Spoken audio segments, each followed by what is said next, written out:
Follow this tutorial to learn how to find the SeeSaw app and how to get to the correct classroom. Your student's iPad has a lot of apps.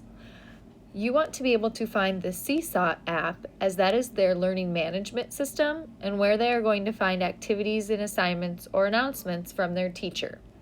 There are two places you can find the SeeSaw app on your student's iPad.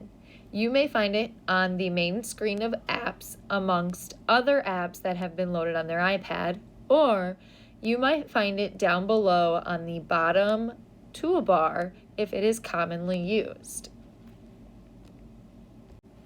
Clicking on the app at either place will open it. When you open it, you will open to your child's journal. Some students are in multiple SeeSaw classes. In the upper left corner where you see your student's name and profile picture, you can tap. Here you will see a list of all of the SeeSaw classes your student is a part of. Here's where you can switch between classes and make sure that you are in the correct class.